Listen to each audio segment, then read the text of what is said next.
푹 쉬었는데 또 그동안에 또 이제 지역구도 그렇고 밀린 약속들 가고 이러다 보니까 과음을 하기도 하고 과식을 하기도 하고. 오늘까지는 아직 상태가 아직 회복이 썩 된 것 같지 않은 상황. 그나저나 문재인 정부의 닷새간의 일정은 허성무 소장님. 네네. 몇 점이나 주시겠습니까? 저는 좀 후하게 드립니다. A 플러스 95점 정도. 95점. 네네. 야, 5점은 뭐가 빠지는 거예요? 예, 그건 추미애 당 대표하고 이제 관계가 아주 원만해야 되는데 약간 껄끄러움이 한번 노출됐죠. 이제 그 부분은 제가 감점 5점을 드렸습니다. 5점, 95점. 이준석 위원장. 저도 한 95점 드리겠습니다.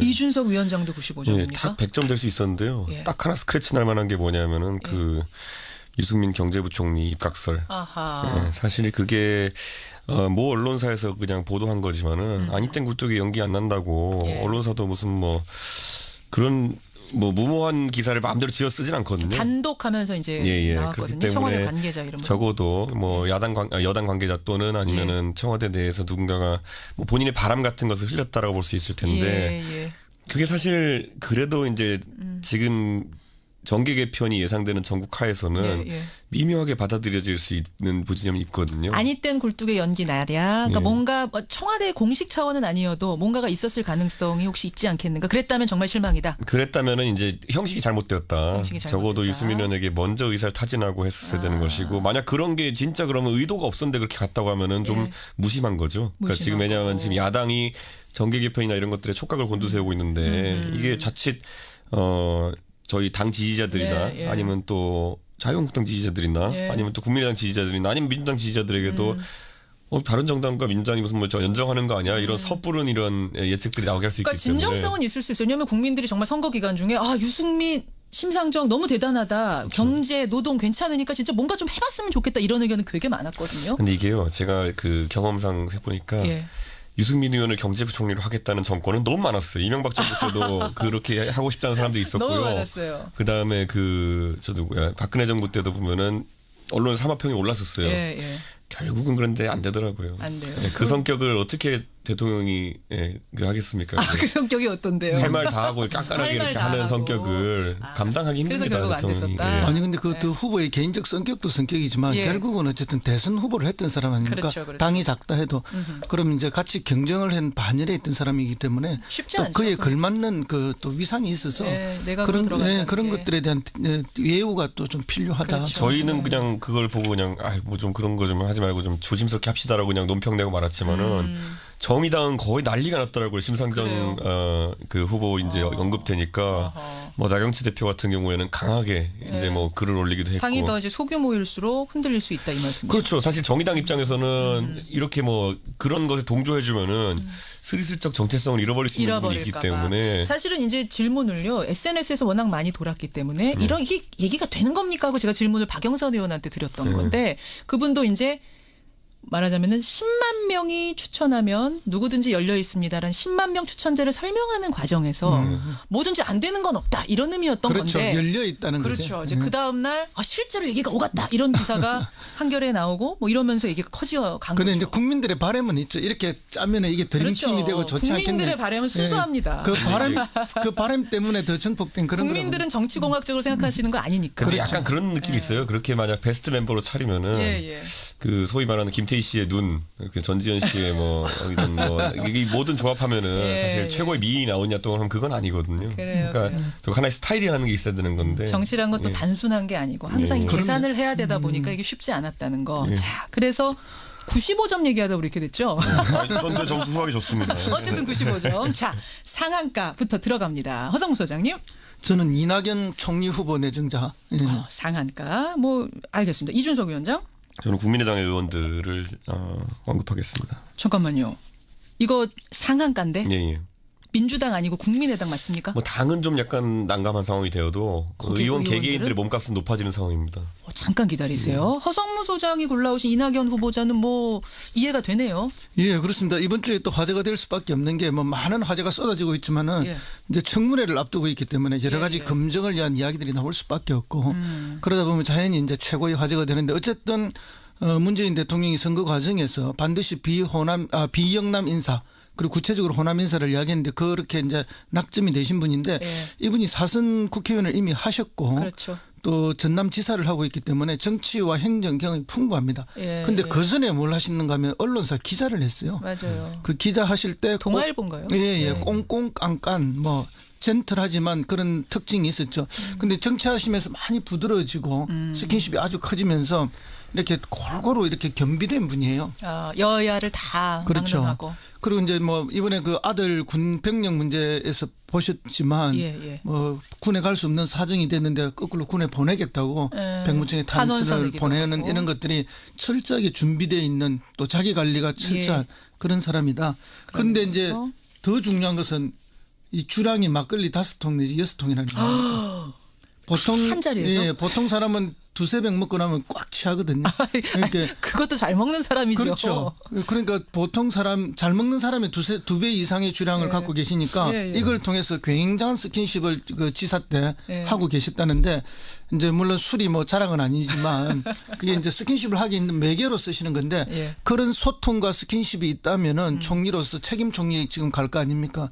여야를 넘어서 또 공직 사회 전체를 잘 아우를 수 있지 않을까? 아니 어제 제가 이제 안민석 의원님만 듣기로는 굉장한 술적으로는 캐릭터가 있으시다고 하는 게 무슨 캐릭터? 되게 이제 잘 취하신다. 이건 뭐냐면은 흥을 잘 이렇게 돋구신다. 하지만 절대 주사는 없다. 그건 또 철저한 자기 관리. 굉장한 장점이 이 두 가지가 결합된 정치인으로서. 최고의 극강의 그 친교 캐릭터라고 합니다.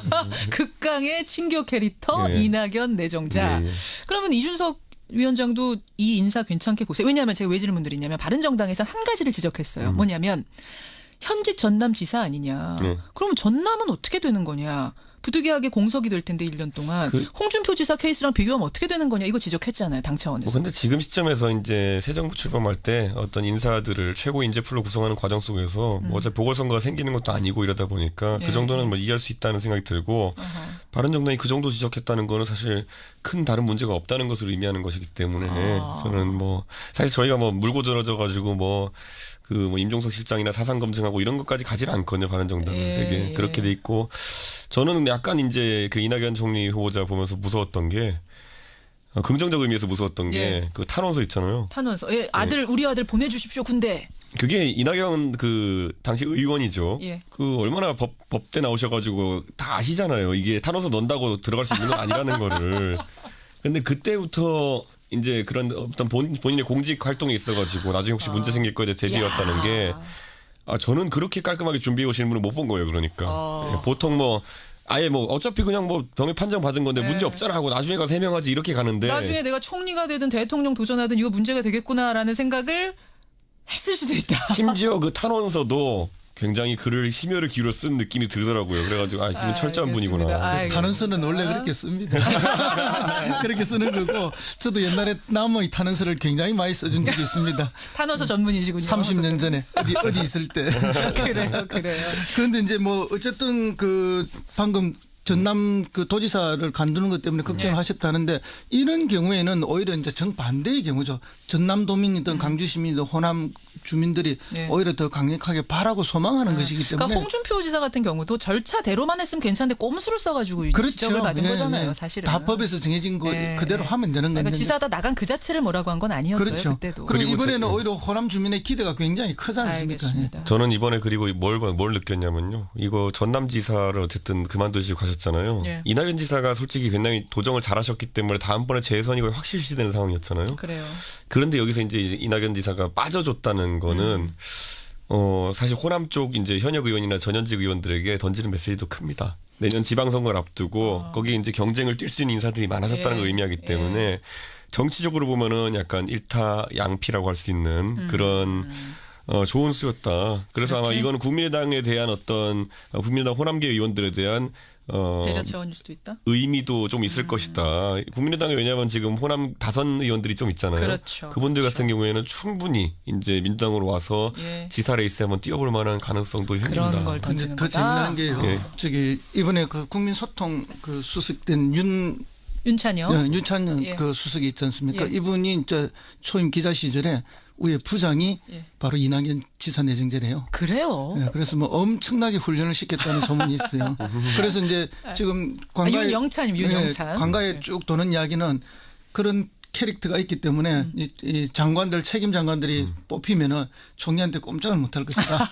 그런 뭐 지금 벌써 예견이 나오고 있는 상황입니다. 알겠습니다. 청취자 백일선님 아까 이낙연 지사 탄원서 얘기 들으시고 아버지 저한테 왜 이러세요? 아들이 그랬을 거다. 눈물 두 줄기. 아들한테 말해줬겠죠. 너 어차피 이런 데 안 가. 걱정하지 마. 이렇게 얘기했겠죠. 설마 아버지가 이렇게 무심하게 이렇게 하셨으니까. 아니 그렇게까지 강한 나오시면 안 되고. 어쨌든 상한가입니다. 이낙연 지사. 자, 상한가 이준석 위원장은 국민의당 의원들을 뽑아오셨는데 여기는 좀 갸우뚱해요. 상처가 큰 당인데. 그렇죠. 근데 당이 이제 소위 말하는 국민의당이 지금까지는 우리가 인식하기로 안철수 후보를 중심으로 좀 뭉쳐있는 당이었다. 예. 뭐 그 안에서 계파가 여러 존재한다는 이야기도 있었지만 결국 그걸 묶어주는 건 안철수 후보의 개인의 뛰어난 경쟁력이거든요. 그런데 그것이 이제 일시적으로 사라짐에 따라 가지고 대선이 끝나면서 그래서 아마 지금 구심력보다 원심력이 작용할 가능성이 높다. 그랬을 때 민주당 입장에서는 소위 말하는 호남 지역 의원들을 골라받는 것이 지금 정계 개편에서 첫 번째 단계일 것이기 때문에 호남 지역 민주당 의원 중에 뭐 대선 때 아주 열심히 이렇게 뭐 문재인 대통령을 뭐 속된 말로 공격했던 사람들 말고는 다들 내심 기대를 좀 하고 있을 겁니다.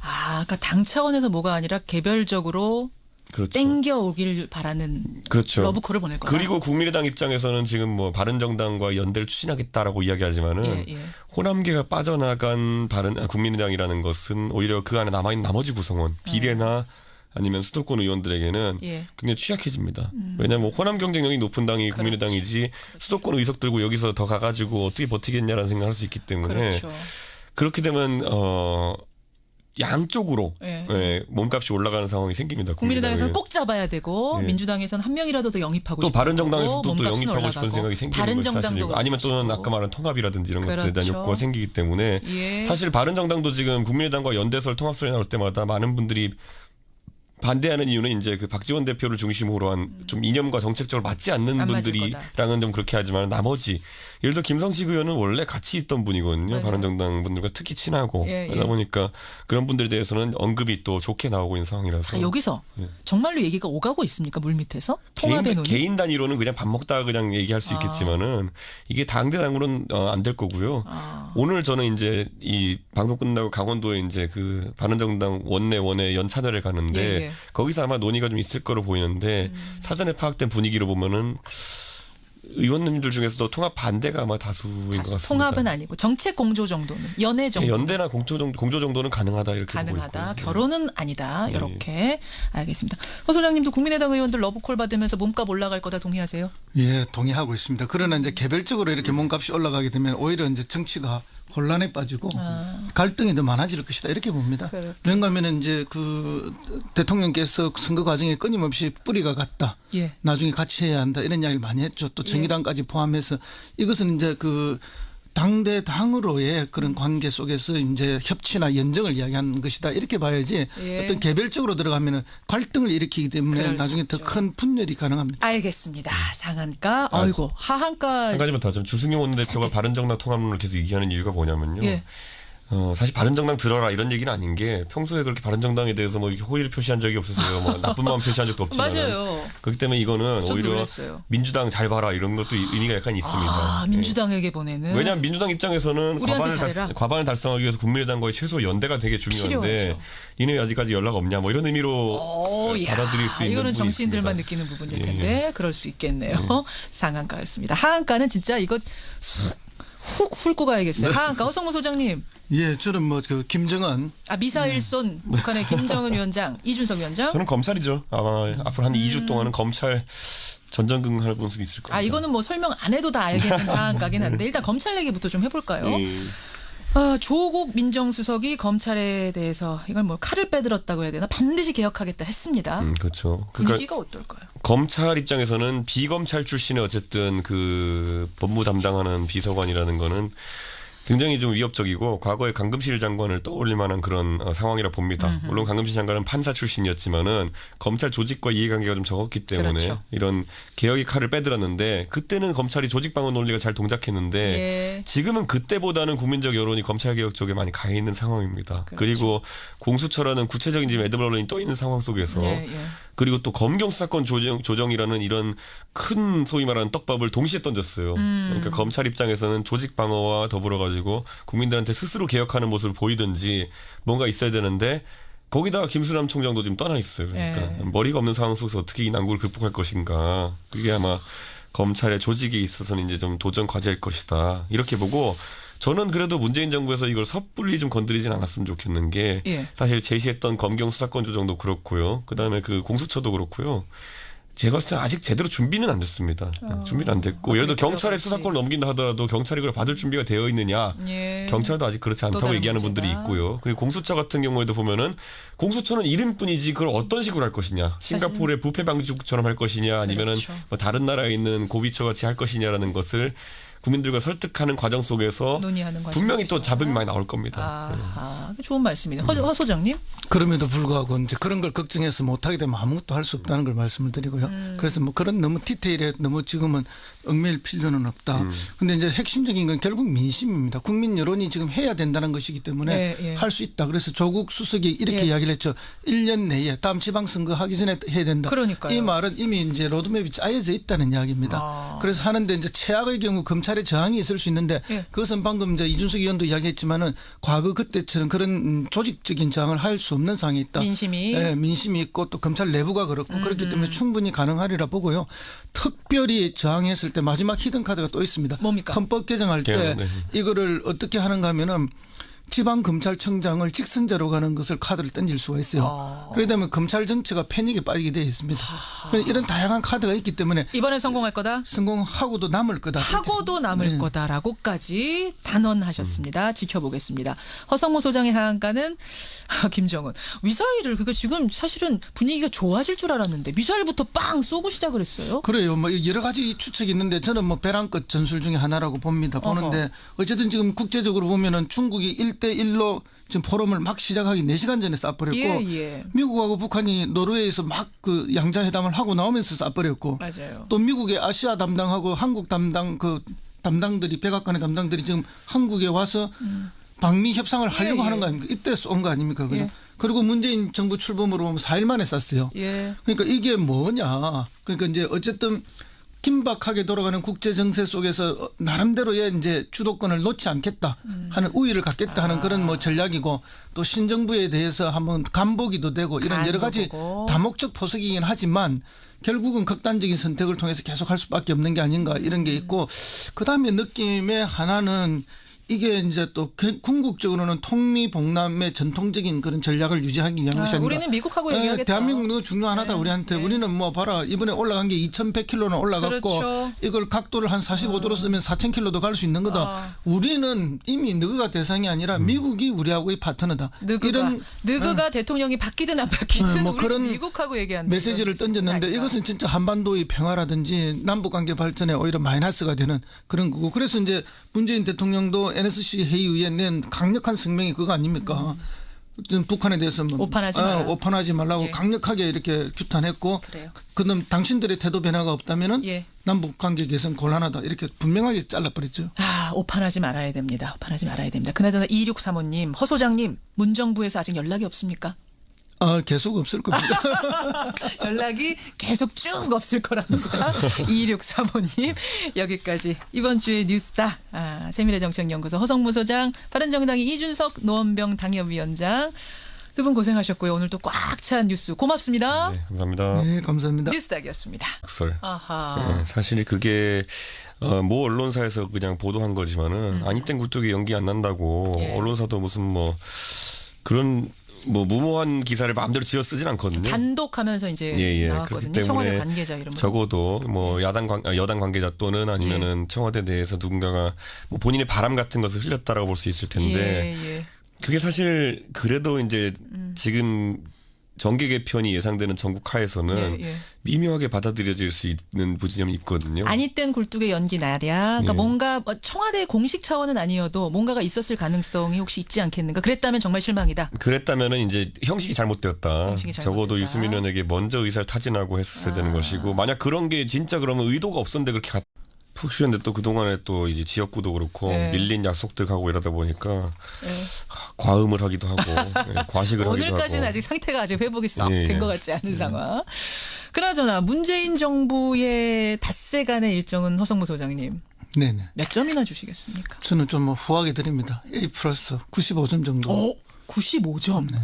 야, 5점은 뭐가 빠지는 거예요? 예, 그건 추미애 당 대표하고 이제 관계가 아주 원만해야 되는데 약간 껄끄러움이 하면 노출됐죠. 이제 그 부분은 제가 감점 5점을 드렸습니다. 5점, 95점. 이준석 위원장? 저도 한 95점 드리겠습니다. 이준석 위원장도 95점입니까? 예, 딱 100점 될 수 있었는데요. 예. 딱 하나 스크래치 날 만한 게 뭐냐면은 그 유승민 경제부총리 입각을 어떻게 대통령이 하겠습니까? 그 성격이 어떤데요? 할 말 다 하고 깐깐하게 이렇게 하는 성격을 감당하기 힘듭니다. 그래서 결국 안 됐었다. 예. 아니 근데 그 후보의 개인적 성격도 성격이지만 결국은 어쨌든 대선 후보를 했던 사람 아닙니까? 그렇죠. 당이 작다 해도 그럼 이제 같이 경쟁을 한 반열에 있던 사람이기 때문에 쉽지 또 않죠. 그에 걸맞는 그 또 위상이 있어서 내가 그런 것들에 대한 예우가 또 좀 필요하다. 그렇죠. 저희는 그냥 그걸 보고 그냥 뭐 좀 그런 거 좀 하지 말고 좀 조심스럽게 합시다라고 그냥 논평 내고 말았지만은 정의당은 거의 난리가 났더라고요. 심상정 그 후보 이제 언급되니까 뭐 나경치 대표 같은 경우에는 강하게 이제 뭐 글을 올리기도 했고. 당이 더 이제 소규모일수록 흔들릴 수 있다 이 말씀이죠. 그렇죠. 사실 정의당 입장에서는 이렇게 뭐 그런 것에 동조해주면은 스리슬쩍 적다고 하면은 좀 무심한 거죠. 그러니까 지금 왜냐하면 지금 야당이 정계 개편이나 이런 것들에 촉각을 곤두세우고 있는데 이게 자칫 저희 당 지지자들이나 아니면 또 자유한국당 지지자들이나 아니면 또 국민의당 지지자들이나 아니면 민주당 지지자들에게도 바른정당과 민주당이 무슨 뭐 저 연정하는 거 아니야? 이런 섣부른 이런 예측들이 나오게 할 수 있기 그러니까 때문에. 진정성은 있을 수 있어요. 왜냐하면 국민들이 정말 선거 기간 중에 유승민 심상정 너무 대단하다. 그렇죠. 경제, 노동 괜찮으니까 진짜 뭔가 좀 해봤으면 좋겠다. 이런 의견은 되게 많았거든요. 근데 이게요. 제가 그 경험상 해보니까 유승민 의원을 경제부총리로 하겠다는 정권은 너무 많았어요. 이명박 정부 때도 그렇게 하고 싶다는 사람들이 있었고요. 너무 많았어요. 그다음에 박근혜 정부 때도 보면은 언론 사마평이 올랐었어요. 결국은 그런데 안 되더라고요. 안 돼요. 그 성격을 대성을 잃어버릴 수 있는 부분이 있기 때문에. 사실은 이제 질문을요. SNS에서 워낙 많이 돌았기 때문에 이런 이게 얘기가 되는 겁니까 하고 제가 질문을 박영선 의원한테 드렸던 건데 그분도 이제 말하자면은 10만 명이 추천하면 누구든지 열려 있습니다라는 10만 명 추천제를 설명하는 과정에서 뭐든지 안 되는 건 없다 이런 의미였던 그렇죠. 건데 열려 있다는 거죠. 그렇죠. 이제 그 다음 날 실제로 얘기가 오갔다 이런 기사가 한겨레에 나오고 뭐 이러면서 얘기가 커져 간 거죠. 그런데 이제 국민들의 바람은 있죠. 이렇게 짜면은 이게 드림팀이 되고 좋지 않겠네. 국민들의 바람은 순수합니다. 그 바람 때문에 더 정폭된 그런. 국민들은 정치공학적으로 생각하시는 거 아니니까. 근데 약간 그런 느낌이 있어요. 그렇게 만약 베스트 멤버로 차리면은 그 소위 말하는 김태희 씨의 눈, 전지현 씨의 뭐 이런 뭐 이게 모든 조합하면은 사실 최고의 미인이 나오냐 또 그럼 그건